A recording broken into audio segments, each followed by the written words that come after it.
So Dany 6 begins with Dany and Drogo together in bed, and we find that it is noted once again that Drogo's skin shines dark as bronze in the light of the fire, which again seems to correlate the fact that most of the Dothraki culture and myths actually are echoing that of the Valyrian myths.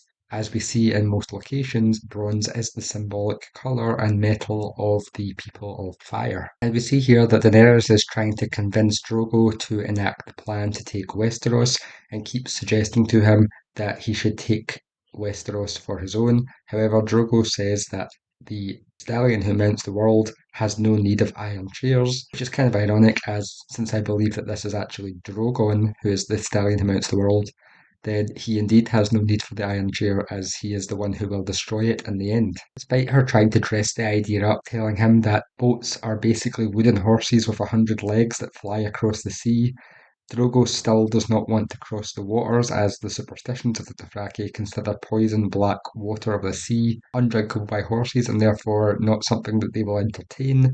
And so he decides to go hunting to get away from the conversation. And so Dany decides that she will then go to the market, and it is at this point that we get reference to the fact that she is in actual fact severely pregnant at this point, which makes the timeline all the more curious here, as this would imply that she may be close to full term. And now, based on what we've seen so far in the chapters, this would imply that at least we're getting close to 9 months since the arrival in Vaes Dothrak. Daenerys summons Jorah and requests that he convince Drogo to enact her plan. However, Jorah cautions her and says, "Don't make Viserys' mistake.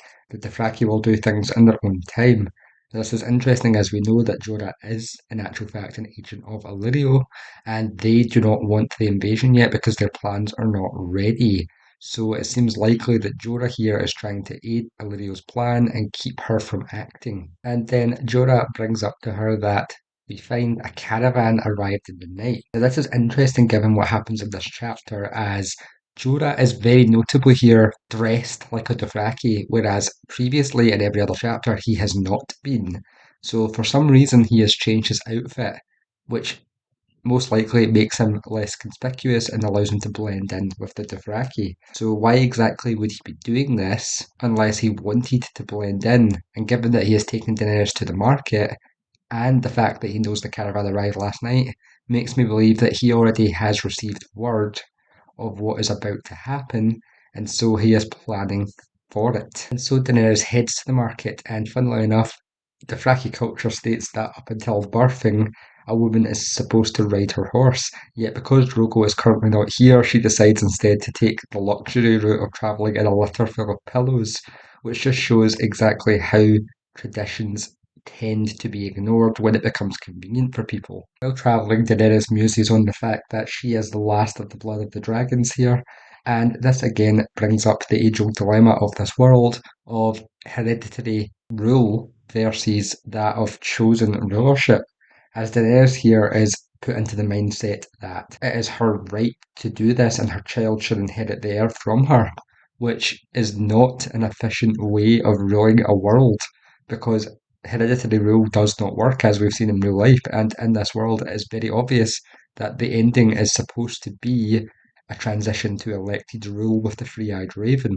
It is revealed that Vaes Dothrak is basically the hub of the world here, as it is a meeting point of caravans from both the west and the east. So this is an area where a lot of trade takes place, explaining why Dothraki culture is a very watered-down version of multiple myths.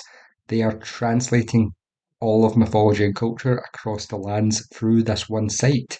So therefore that explains why most of their culture is ancient dragon lore culture, just corrupted in some way. And we find that most of the travellers here are allowed to stay as long as they offer the crones the traditional gifts: salt, silver, and seed.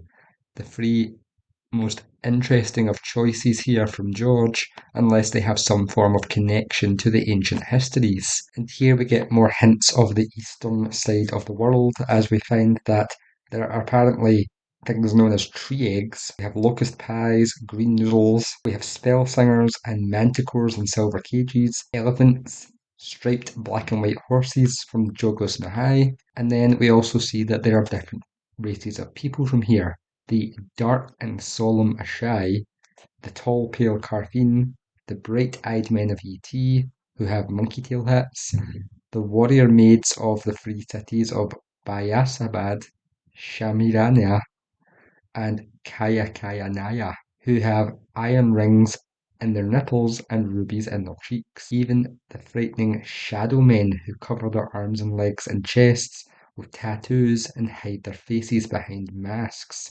So these are people from the shadow beyond Ashai. Despite this brief glimpse, however, we head into the Western market to meet with the caravan that arrived the previous night. Now, Jorah excuses himself to go and find the master of the caravan in order to retrieve the mail, and Daenerys finds this curious in her thoughts, and she wonders perhaps he meant to go and find a woman or something afterwards, and finds it strange that most men would be strangely shy about such a thing. However, this quickly leaves her mind.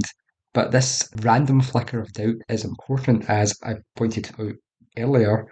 Jorah is very obviously up to something here, as he knows the caravan arrived last night, and he is dressed differently from how he is, and now he's deliberately splitting up from her and making sure that she is not with him. So he knows that the assassination attempt is coming and is trying to keep a distance to keep an eye out. Now, it is noted here while she is with her entourage that Daenerys has not laughed since what happened to Viserys, which to me makes it seem interesting how much time has passed since then, as I'm under the impression that this is not too long after it, perhaps a month at the most, as she wasn't exactly thrilled at his death, but she was very distant from it. So, given what's happened and the fact that she's been trying to convince Drogo, it seems like it's not been that long a time since that chapter. Now, Daenerys is drawn to a wine merchant who refers to her as the Khaleesi, and it is interesting here to note that Daenerys is basically disguised as a Dothraki as well. Her hair has been oiled to make it darker, and she is actually tanned at this point, so she doesn't stand out as much if she was a target of an assassination. The only thing that would seem to make her notable as a Khaleesi is the fact that she has the entourage with her. However, by revealing all of her titles, Daenerys gives away her true identity to him, and this makes him immediately switch his tactics to a different wine. However, at this moment, Jorah steps back in, and Dany had not even realised he was here until he says no and commands the cask be put down. He then orders the wine cellar to open it and then taste his own wares. The wine cellar then immediately throws the cask at them, forcing Daenerys to the ground and nearly onto her stomach, which would have jeopardised her child before she is caught by her entourage, and then the wine cellar flees. He is caught by one of the Dothraki's whips. However, the guard and the master of the caravan arrive, and it is noted that the master of the caravan seems to already know what is happening, as he immediately commands the man be taken into questioning, which is interesting given that Jorah disappeared earlier to go meet with him, so this was clearly all premeditated. After Jorah reveals that this is in actual fact the attack sent by Robert, which has now finally reached them after all this time, Daenerys resolves not to cower in fear, but instead awaken the dragon within her. It was at this point that, having awoken the dragon, that she is immediately drawn to the eggs, which seem to glimmer in the light to her, and then she orders Ser Jorah to light a brazier. She places all three of the eggs into the fire, half expecting them to be ruined by it, but then just watches as they appear to drink in the fire before it burns out. And she thinks to herself that 1,000 years ago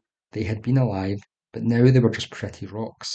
They could not become dragons. A dragon was made of air and fire, living flesh, and these were just dead stone. We see Drogo return victorious from his hunting escapade with what is named Harakar, the Great White Lion of the Plains, which is interesting as we do know in symbolism, a lion of the night refers to the children, and the lion here is white, like the moon, and also like a weirwood, which all connect back to the children of the forest, who are the demons of the Lion of Night. When Drogo learns of the assassination attempt, he resolves his earlier debate on going to Westeros and proclaims that he will give his son the Great Iron Chair as a gift in revenge for these attacks on his family. And so 2 days later, the Khalasar moves out from Vaes Tefrak, heading southwest across the plains. And We find that this does appear to put a wrinkle in the plans of Illyrio and Varys, as we know they were not ready for war, and yet Drogo is now here jumping the gun, as previously Daenerys was cautioned by Jorah to be patient. So now Drogo has caused problems, and so we will see in the next Dany chapters that this will inevitably lead to his downfall.